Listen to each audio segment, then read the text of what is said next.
there, welcome back to another video on my channel. Today we're going to be talking about another like subcategory or subgenre of horror. I think the last time I did this was on my pink horror video and people seem to really like that. So I'm going to make another one and this video is going to be about something called quiet horror. Now, okay, what is quiet horror? This doesn't really seem like, like when you think of horror, you think of things that pop out at you and are like super scary and like, ah. So what the heck is quiet horror, right? Okay, so I like feel like I've always gravitated toward this, but I didn't necessarily have a name for it. Um, where I enjoy horror, but I enjoy horror. I mean, not that I don't like gore, but like sometimes you just want something that's more atmospheric, more like spooky, or depends on the environment, and more of like a psychological terror, right? All that stuff can be subcategories of quiet horror. I started doing research on this specifically because I was writing for a quiet horror prompt. um, there was a short story submission for another anthology that was all about quiet horror, right? And I was like, oh, sweet. So I wrote something, applied to it, didn't get in. That's okay. These things happen. It was like 6 spots and it was super competitive. The pay was really good, which is why it was super competitive. And from what I understand, they already had people in mind to fill at least some of the positions. So yeah, it was a long shot. I tried. I swung and a miss, but that's okay. Um, these things happen. But anyway, so in my writing process, I did research on the specifications of quiet horror. And I found some pieces that would actually fit into quiet horror that are pretty popular, and maybe some of you have read as well. So, circling back, so yeah, what I said, quiet horror is a lot more atmospheric. Quiet horror is more reliant on the suffering or the psychological state of said character. Um, it is more about the buildup and the tension than it is anything that is inherently graphic. If you want to look way, way back at some early pioneers of this stuff, articles that I read referenced Edgar Allan Poe, which I think fits, um, and H.P. Lovecraft. I have a whole video, not a whole video, I have a decent chunk of a video talking about H.P. Lovecraft. I think it's like the How to Write Dark Fantasy video that I did a really long time ago. You can tell because my hair is short and blonde. Very different to, yeah. Anyway, so H.P. Lovecraft did kind of pioneer this whole like eldritch horror, psychological torment, descent into madness, creatures beyond our reasonable understanding type shtick. And even though that man had some really bigoted views and was from a long, long time ago, his influence is still present in a lot of work. So those were the two older references. And then one more that I kind of want to talk about because I literally just finished reading it, is The Yellow Wallpaper. So The Yellow Wallpaper is a short story that I've been doing. Okay, so I've been doing a lot of research for my book, and in some of the research I've been reading about like psychology and a lot of science and plant science. The psychology book that I read that was very, very good, I featured it in what I read for the month of February. Oh my god, we're moving too fast in this year. Anyway, so I mentioned it in what I read for the month of February, and it is all about memory and how memory shapes identity and what happens when we live with conditions or states that like alter said memory or perception of the world, right? And how our emotions really, really play into memory, right? So one of the stories, because they often featured instances of folk stories or literature that could highlight a potential psychosis or something. There was a lot of discussion because the psychologist that wrote this book primarily worked with patients of psychosis and a lot of female patients with psychosis. And fun fact, postpartum depression is a thing, but so is having psychosis after you have a baby.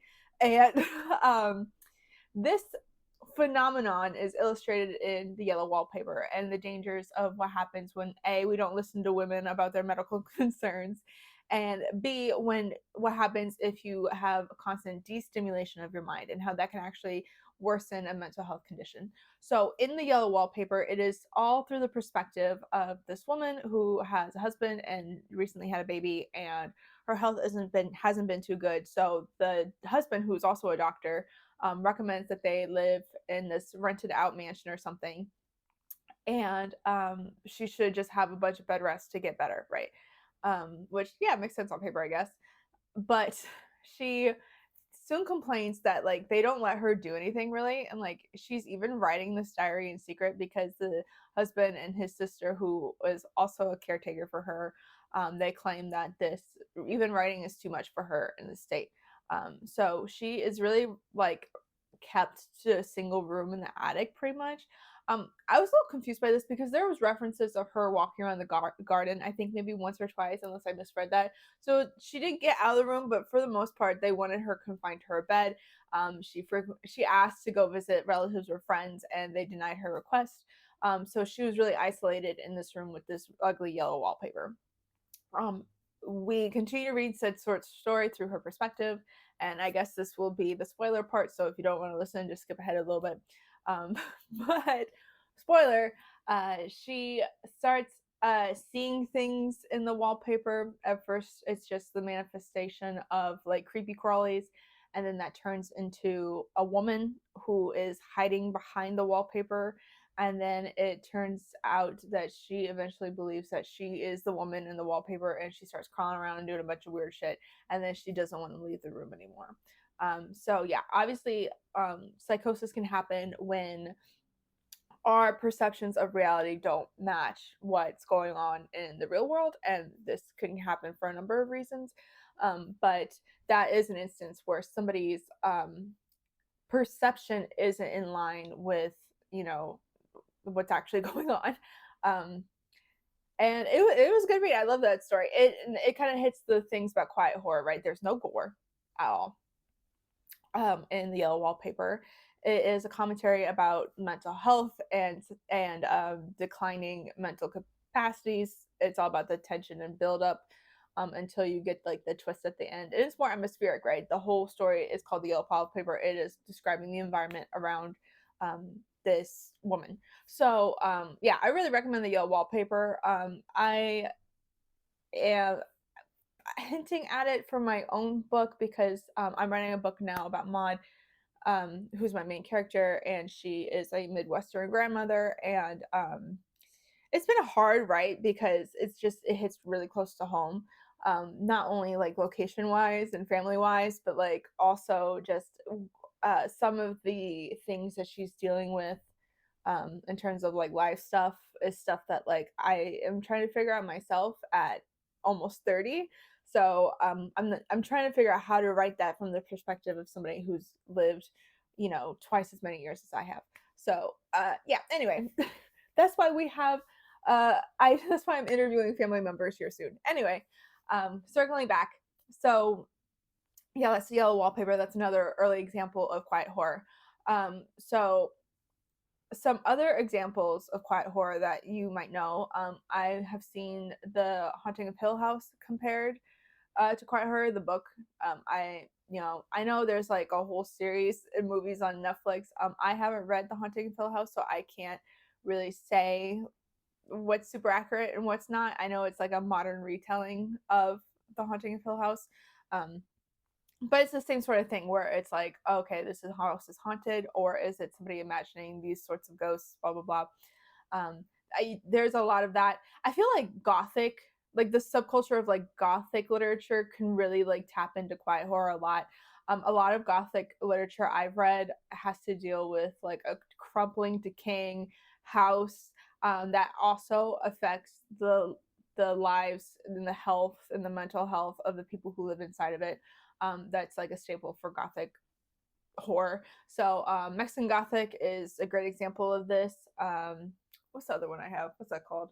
What Moves the Dead is also a great example of this, and I think that What Moves the Dead is actually based on an Edgar Allan Poe work as well.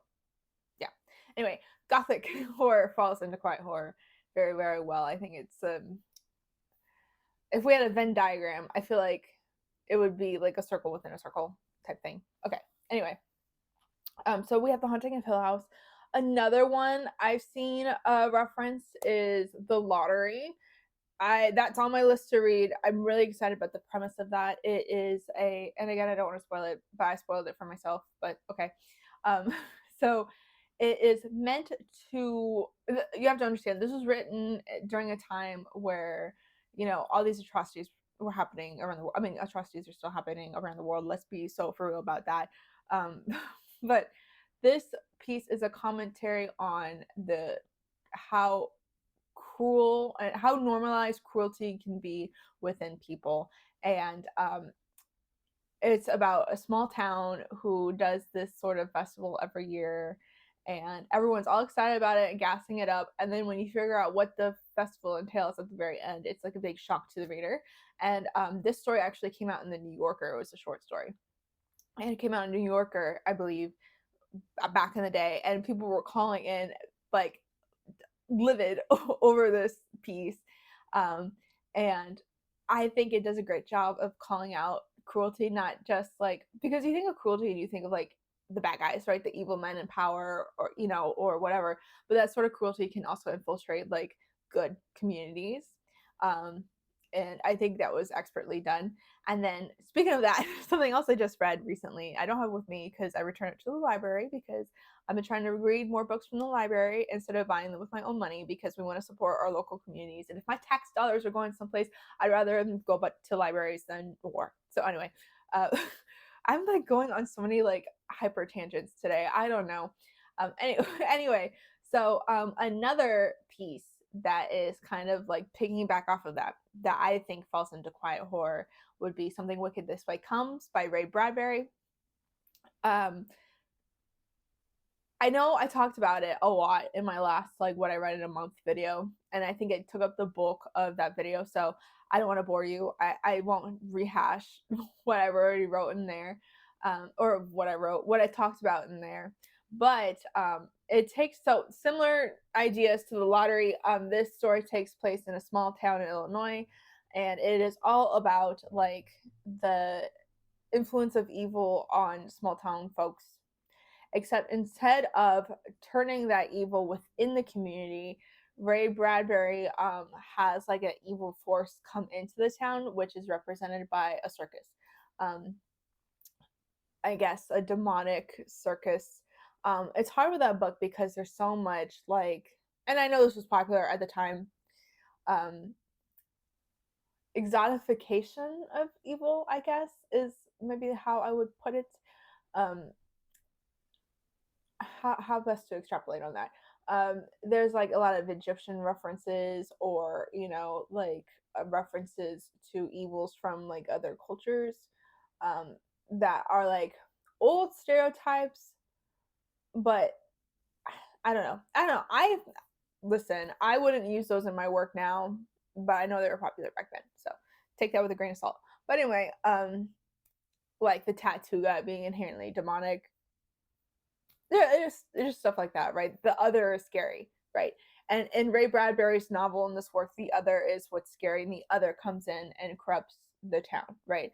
So Ray Bradbury is also somebody who was leery of like technological advancement getting rid of people's morality, and like the battle of good versus evil, and not necessarily in a pure religious sense, but that's kind of like what it reads to me. But I don't know. Anyway, the main characters are two boys. The circus keeps trying to recruit these boys. One of them is tempted by evil, and the other one is like the good angelic boy, and it's the struggle between like maintaining their friendship and trying to save one another from the influences of this evil.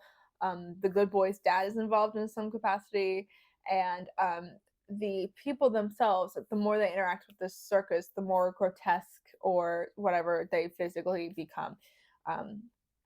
So yeah, that's basically the plot. I hope I didn't spoil anything, but maybe I did. I don't know. But yeah, that's basically the plot of Something Wicked This Way Comes. This is another well cited or referenced work. I think Ray Bradbury is kind of a staple in American literature, or like studying American literature. But anyway, so yeah, that's also quiet horror. There's very little no gore. It is more about the internal battle of good versus evil and the mental state of the characters. And then you have that varying like descent into madness, physically manifested in their bodies. Um, Also, the environment is kind of spooky ooky, I guess. A circus that comes in October is like abnormal. October is meant to be a spooky month, and normally circuses come in the summer, I guess. I don't know. I'm not circuses aren't a thing anymore in my lived experiences, but you know, whatever. Also, like the idea of the environment of a circus is what corrupts the people. There's like a central location where the evil lives, and that is spreading to the town where the good lives, I guess. So yeah, you kind of click off all these things, right? So you have um, little to no violence, or you know, if there is violence, it's not really gory. It's more the build up is what's the scariest part, the tension and the comment on the psychological state of the character. They have to also be like a more relatable character too in most cases. That way, like if you're writing this, that way the reader can connect with the character and their descent to madness. It helps if they're relatable in some way. Like in the short story I wrote, we see a woman who has FOMO and she's like on social media seeing all her friends do this cute stuff, but she can't because she can't go out because she had an accident and she's still recovering from said accident. So we see somebody who's already kind of like experiencing this lack that I think a lot of us experience when we try to see stuff online on social media and like compare what we're doing to other people. I think that's a natural vice people do. So that was my connection to that. Anyway, um, so yeah, that's quiet horror. So basically, I guess it's just so yeah, that's quiet horror. Basically, I would summarize it as like an overarching branch that's inclusive of gothic horror, psychological horror, and maybe a little bit of a thriller here and there. Um, but yeah, I enjoy this genre. I like reading this genre. I find myself writing more this kind of stuff, like where the violence or whatever happens doesn't happen till the end and it's like a twist type of thing. That's typically what I like to write. So I would categorize some of my stuff as this. But yeah, it's definitely not a slasher. So if you are looking for something that's not a slasher, I would encourage you guys to try to like dabble into a little bit more quiet horror or gothic horror or psychological horror. Yeah. Thank you so much for watching. If you like this video, go ahead and leave a like. You can leave a comment down below, share it with a friend, or subscribe to the channel. Please, please, please. That helps me out a lot. And until next time, thanks. Bye.